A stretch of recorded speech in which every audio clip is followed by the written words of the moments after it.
J'avais dit que je tomberais pas dans les singles, bah c'est raté. Première vidéo achat du mois d'avril, très chargée en lecture et très chargée en sortie. La deuxième va être folle, mais on a déjà beaucoup de choses pour la première. Comme d'hab, il y a des omnibus, il y a du Daredevil, du Ghost Machine, des éditions de luxe, du Spider-Man, de l'indé. Bienvenue, c'est Rendement des Comics, c'est Lucas, générique. One more day comics. Bien sûr, avant de commencer, dis-moi ce que toi t'as acheté en ce début d'avril en commentaire et ce que tu veux acheter ce mois-ci. Je vous propose qu'on commence d'abord par les singles, puis les TPB, avant de se pencher sur les omnibus et les éditions de luxe. Premier single, c'est évidemment Redcoat. Alors, Redcoat, vous le savez, j'ai adoré les TPB numéro 1 et 2 de Jeff Jones et Brian Hitch. C'est une série du label Ghost Machine absolument géniale. Bon, deux mots qui revient sur Simon Pure, ce soldat de la Révolution américaine, mais ce soldat britannique, donc cette tunique rouge qui est tout sauf un héros et qui pourtant va devoir sauver les États-Unis d'un mal plus profond puisqu'il est devenu immortel, et donc on le suit à travers les siècles, à travers les décennies. L'épisode 15, c'est la suite directe en fait du deuxième TPB que j'avais adoré, et donc j'ai très hâte de le découvrir. J'ai pris la cover art de Brian Hitch, je trouve qu'elle est vraiment sublime, il y a vraiment quelque chose dans le visage de Simon Pure qui moi me plaît beaucoup, je trouve dans l'expression, il y a vraiment une personnalité derrière ses yeux quoi. Brian Hitch excelle au dessin et je trouve qu'il est vraiment au top de sa forme sur cette série là. C'est un épisode qui a l'air d'être un épisode plus de transition, on verra ça dans le bilan lecture à la fin du mois, mais toujours très content de la qualité absolument incroyable des singles de Ghost Machine. J'en avais encore jamais eu, mais les TPB étaient déjà d'une super qualité avec un papier cartonné pour la cover qui est folle et une qualité de papier très épaisse. C'est le cas aussi pour les singles, donc ça c'est génial parce que c'est vrai que comparé à du Marvel ou du DC, c'est un peu le jour et la nuit et en plus de ça, ça coûte moins cher. On est à 4$ au lieu de 5 voire 6 sur les autres séries. Ça fait bien sûr partie de l'univers The Unnamed. D'ailleurs, grâce à l'astuce de Hisoka Parker, vous pouvez le voir parce qu'en fait, il y a un petit damier en haut des séries qui sont dans l'univers de The Unnamed du label de Ghost Machine, donc voilà, très hâte de le lire. Et pour rester chez Ghost Machine, High Street numéro 11. Alors j'ai pas lu ce qui venait avant, j'ai juste lu le tome 1 qui était sorti chez Urban Comics, mais il me semble qu'il y a un petit gap entre le tome 1 et le numéro 11. Il doit sûrement manquer 2-3 numéros. Si je l'ai pris honnêtement, c'est pour la cover, parce que je vais refaire un peu la déco, ça va peut-être changer là ce mois-ci, vous allez voir des changements. On est sur l'épisode 11 qui a l'air de se pencher sur les origines notamment du boucher de High Street, mais aussi de Pranky, le petit scout très très flippant. High Street, une série d'horreur assez dingue de Jeff Jones et pas Brian Hitch cette fois, mais Evan Rice au dessin. C'est fantastique, ça fait aussi partie du label Ghost Machine. C'est très très bien si vous aimez l'horreur, et donc voilà, je vais pas le lire pour le moment évidemment parce que j'ai pas lu les épisodes qui viennent avant, mais ça va directement partir dans la déco parce que j'adore cette cover de Brian Hitch avec le compteur, je sais plus comment il s'appelle ce mec là qui compte les points, c'est fou. Une des sorties du mois qui était à ne pas manquer, c'est le one shot évidemment de Superman et Spider-Man. Alors il va avoir sa vidéo spéciale donc je vais pas traîner dessus parce que je l'ai déjà lu pour tout vous dire, dès que je l'ai reçu pour le coup, et il y a quand même pas mal de choses à dire. Il est assez épais puisqu'on a évidemment le one shot ici signé Mark Waid et Rory Jiménez, très cool au dessin, mais ça contient énormément de backup. Donc en fait on a un backup avec un casting vraiment all-star, il y a du Jeff Lemire, il y a du Tom King, il y a du Jim Lee, il y a du Priest, il y a vraiment des duos d'artistes absolument dingues. Alors est-ce que ça vaut le coup, est-ce que c'est bien? Faudra regarder la vidéo qui sortira la semaine prochaine, pour ça une petite analyse sur ce numéro spécial. Mais effectivement il est très épais, on est sur un prix de 8$. Niveau qualité, couverture et tout,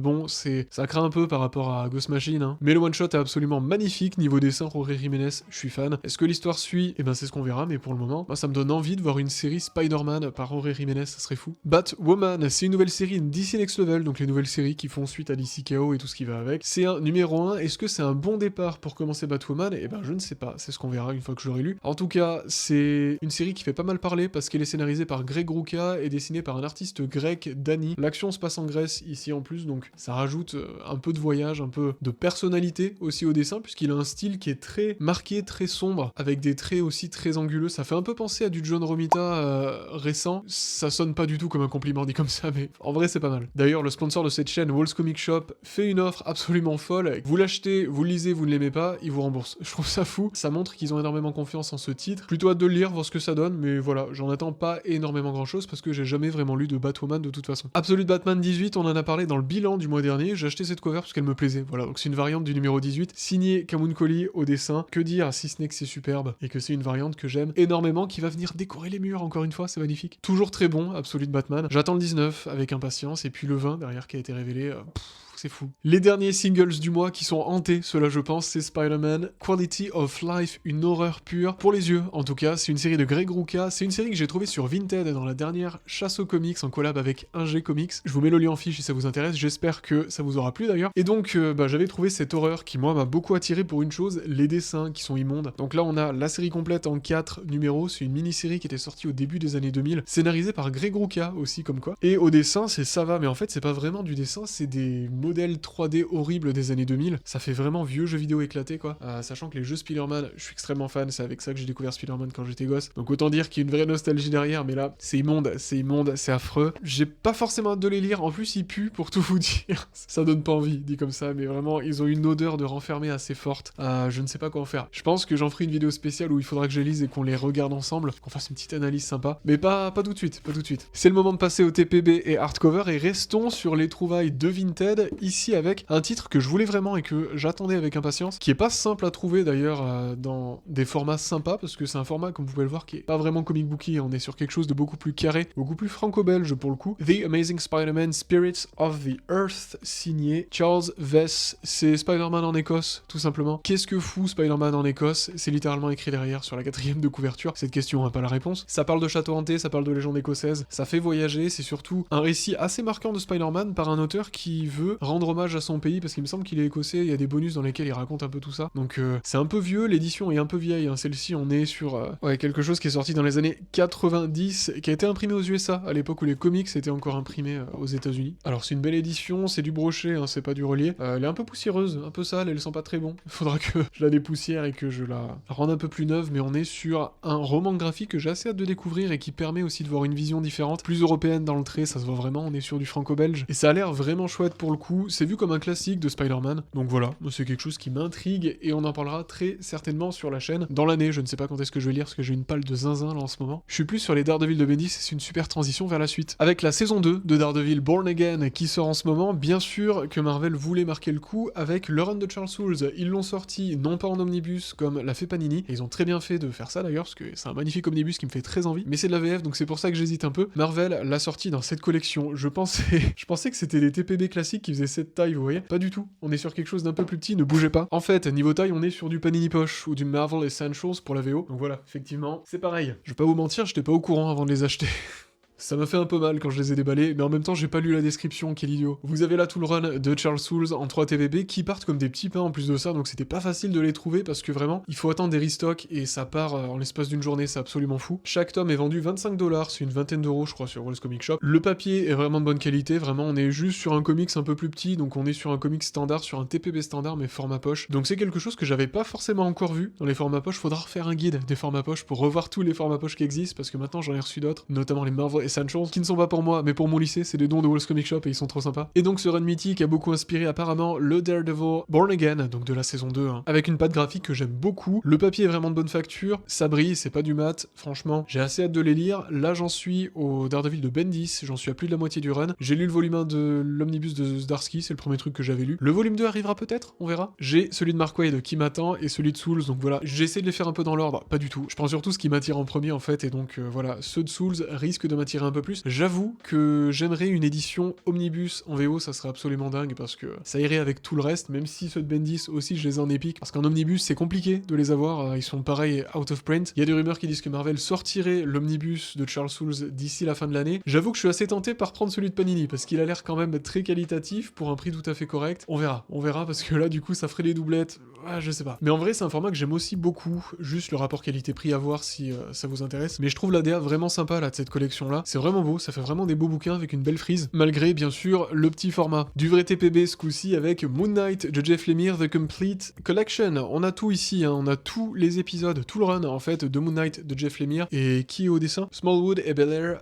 Que dire si ce n'est que je l'avais lu un peu. Pas en entier, mais justement je l'avais lu à l'époque où j'avais Marvel Unlimited. Parce que Marvel Unlimited permet justement de lire un peu ce qui passe à droite à gauche. J'ai vu Jeff Lemire, j'ai vu Moon Knight, ça m'avait intrigué, j'avais lu je crois les 4 ou 6 premiers épisodes, enfin bref, c'était tellement bien que je m'étais dit il faut absolument que j'arrête de le lire en numérique parce que je veux le lire sur papier. C'était il y a un an, donc je l'avais pas acheté depuis, et donc je l'ai pris, chose faite, donc voilà, très hâte de le redécouvrir parce que j'ai tout oublié, si ce n'est que j'avais beaucoup aimé, et c'est pour moi du Jeff Lemire un peu à son apogée quand il va vraiment sur l'introspection, sur la folie, sur les délires entre rêve et réalité, puisqu'on a Moon Knight qui va se réveiller dans un asile psychiatrique, et donc il va questionner un peu toute son identité, il oublie un peu qui il est, c'est une super porte d'entrée pour le personnage de ce que je me souviens souviens. Graphiquement, c'est vraiment chouette, et donc voilà, ça donne hyper envie de le lire, hyper envie de le redécouvrir. L'édition est très sympa ici, elle est à 35$. Bon, en vrai, c'est pas vendu 35$ évidemment. C'est la série Moon Knight de 2016, du numéro 1 au numéro 14, donc là vous avez tout, dans un format TPB standard, une cover qui claque vraiment. Ça a l'air d'être parfois un peu perché de ce que je me souviens, mais très épique, et là en ce moment je suis sur un autre omnibus de Moon Knight dont on va parler après, donc bon, la comparaison peut être assez contrastée entre ces deux runs qui sont très différents. Dites-moi si vous l'avez lu celui-là en commentaire, je serais très curieux de voir votre avis sur le travail de Jeff Lemire de façon générale, mais aussi sur ce Moon Knight, mais en tout cas celui-là il est sur le sommet de ma palle. Avant de passer aux omnibus et aux éditions de luxe, laissez-moi vous donner un petit moins 10% sur Walls Comic Shop pour votre première commande, et ouais, je suis comme ça, je suis généreux. Avec le code One More Day 10, vous avez moins 10% sur votre première commande sur Walls Comic Shop, c'est le comic shop de référence, c'est là que j'achète tous mes comics, ils sont basés à Berlin, c'est des amoureux des comics, c'est des amoureux des omnibus, ils sont hyper sympas, ils ont fait des dons de comics à mon lycée qui sont astronomiques, franchement c'est trop cool, donc en plus d'être très pro, c'est des gens en or, donc je les adore, merci à eux. Et sur leur site vous trouverez absolument de tout, parce qu'ils ont des omnibus, ils ont des compendiums, ils ont des éditions collector, des singles,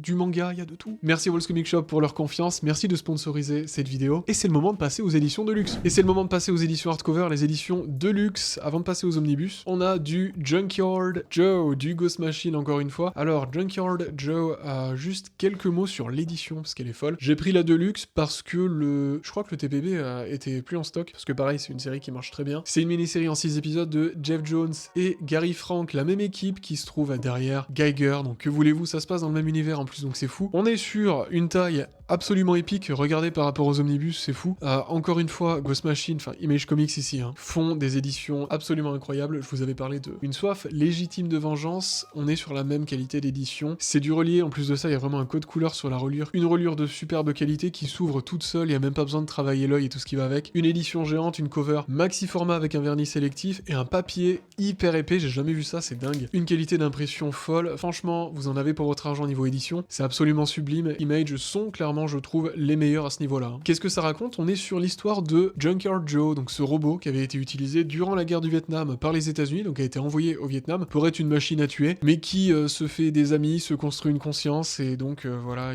il devient un héros. D'ailleurs, il y a une blague assez drôle derrière, Some heroes are made, not born, qui est très drôle parce qu'évidemment, lui est un robot, donc il a forcément été fabriqué. Donc voilà, est-ce que ce robot est un héros? Si oui, comment et pourquoi? Est-ce qu'il s'est rebellé face à son gouvernement qui l'a envoyé à la guerre? Est-ce qu'il a une conscience? Qui est son créateur? Il y a plein de questions qui sont très intéressantes. C'est très bien. J'avais adoré les 3 premiers épisodes que j'avais lus en numérique. Je m'étais dit pareil, exactement comme Moon Knight, je me suis dit, il faut que je m'arrête là, il faut que je le prenne en papier, il faut que je lise parce que c'est une expérience qu'on vit qu'une fois, quoi, et j'ai envie de découvrir ce récit-là dans ce format-là. Gary Frank en édition de luxe, ça casse la rétine. C'est un récit qui va vous tirer des larmes, ça c'est certain, donc voilà, j'ai très hâte de le terminer parce que c'est un personnage qu'on retrouve dans Geiger, c'est un personnage qui revient de façon assez récurrente dans la série Geiger, et donc c'est bien de savoir un peu d'où il vient et de connaître un peu les origines. Image a mis énormément de bonus, donc si c'est quelque chose que vous kiffez, bah eux aussi apparemment, parce que vraiment, vous mangez bien, il y a plein de choses, que ce soit évidemment des covers alternatives, mais aussi des bonus sur les vétérans, des bonus sur les coulisses de la création de ce comics. Ça fait trop plaisir d'avoir ce genre de contenu, et ils sont hyper généreux sur cette édition et sur justement tout ce qu'elle contient, quoi, pour son prix. Avant de passer aux omnibus, dernière édition de luxe, comme vous le voyez, géante. Cette fois-ci c'est du Tom King, il y a carrément en fait une petite boîte de protection.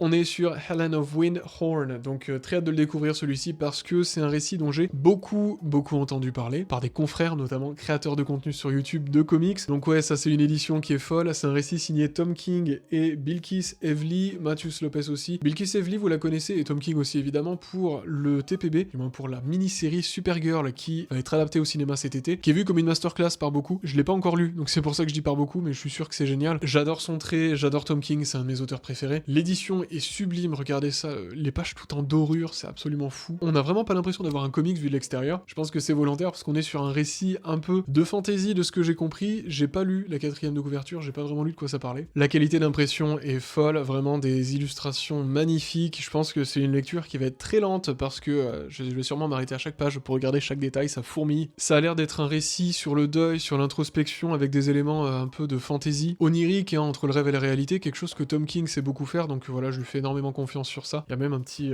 marque-page qui est en tissu, c'est très sympa, ça fait très grimoire en fait, et je pense que ça colle parfaitement à ce récit. Il faut que je le lise vraiment pour savoir un peu de quoi ça parle, mais là vraiment, j'ai même pas lu la 4ème de couverture, j'ai pas envie de me spoiler, je veux vraiment découvrir à 100% ce récit-là, parce que c'est une édition assez sublime, et je sais que beaucoup l'aiment, donc voilà, il y a moyen que ça fasse partie des top lectures de l'année, du moins je l'espère. Moon Knight de Jed, McKay, Cappuccio et Sabatini. Alors la cover est ici, comme vous pouvez le voir, de Greg Capullo, c'est pour ça que je l'ai pris en fait, parce que je vois du Greg Capullo, j'achète, je me pose même pas de questions. Celui-ci, vous l'avez déjà vu, parce qu'il était dans l'épisode 2 de SOS Omnibus, où on réparait cet omnibus parce qu'il avait un petit souci de reliure qui était complètement décollé, et maintenant il est comme neuf. Donc si vous voulez voir comment faire, allez voir ça, je vous la mets en fiche. Merci beaucoup pour vos retours d'ailleurs, j'espère que ça vous a plu. Je l'ai acheté celui-ci sur Vinted, pourquoi? Parce qu'il est out of print, il est assez introuvable, et en fait il y a un gars qui l'a mis sur Vinted au prix quasi neuf, et c'était introuvable ailleurs, donc je me suis dit, ah, je l'ai pris. Bon, il est effectivement dans un excellent état, c'est un omnibus Marvel très épais qui contient ici donc les épisodes de la série Moon Knight de 2021 1 à 30, on a aussi Devil's Reign, Moon Knight Annual de 2022 numéro 1, quelques petits trucs d'Avengers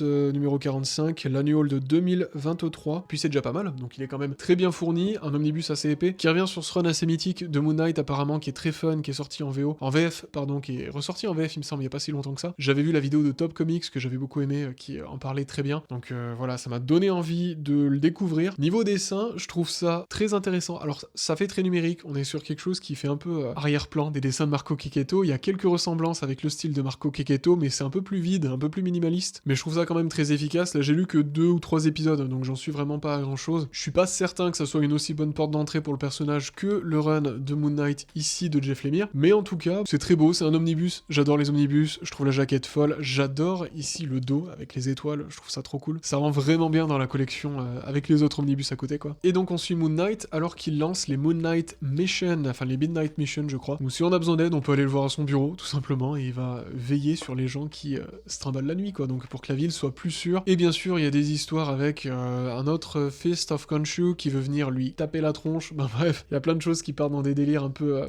ésotériques et parfois très fun. Les premiers épisodes je les ai trouvés assez drôles, dans le sens où il y a une légèreté, une clarté dans le dessin mais aussi dans le scénario qui est vraiment pas mal. Il y a quelques références que j'ai pas eues parce que bon, je mets vraiment lu de Moon Knight à part les numéros de Jeff Lemire, donc bon, j'en attends pas mal, assez hâte de voir ce que ça donne parce que là j'en suis vraiment qu'au début de ce gros pavé et ça se lit très vite, pour le coup c'est pas très bavard, les illustrations sont souvent pleine page, on a que quelques cases par page, donc c'est aussi un style très agréable et c'est vraiment un page turner comme on dit, quelque chose qui se dévore, donc voilà. Je vais retourner à ma lecture après cette vidéo d'ailleurs, hein. Peut-être le montage plutôt. Donc un très bel omnibus que je suis très content d'avoir, mais aussi d'avoir réparé. Et le dernier omnibus, le voici, c'est un omnibus qui vient de sortir en plus de ça, c'est Black Widow et Captain America de Chris Samnee et Mark Waid. Alors Waid au scénar, Samnee au dessin, vous connaissez le duo pour Batman et Robin, vous connaissez le duo pour même Daredevil, c'est un duo assez iconique qui est très apprécié et donc Marvel s'est dit pourquoi pas compiler leurs 2 mini-séries Black Widow qu'ils avaient pu faire, je crois que c'était en 2016, et la série Captain America de 2017, 2 runs différents qui n'ont rien à voir mais qui sont compilés dans un même omnibus assez fin comme vous pouvez le voir, il est pas très grand, je crois que c'est l'omnibus le plus fin que j'ai parce qu'on a effectivement 22 épisodes, ce qui est pas énorme, il y a des bonus mais c'est pas non plus foufou niveau bonus. Si vous aimez Mark Waid et Samnee, je pense que ça peut vous plaire. Je vais le lire très très vite pour qu'on puisse en faire une vidéo ce mois-ci, en fait peut-être d'ici une semaine on verra, parce que c'est un omnibus qui moi me hype de fou. Avec la jaquette ça ressemble à ça, sans la jaquette ça ressemble à ça, c'est génial, donc on a vraiment des choses très cool. À l'intérieur, si vous aimez Samnee, c'est un récit d'espionnage hein, par rapport à Black Widow qui est très sombre, c'est pas du tout sur la même tonalité que Batman et Robin, et le récit Captain America c'est quelque chose qui apparemment est plus, pas forcément expérimental, mais qui est très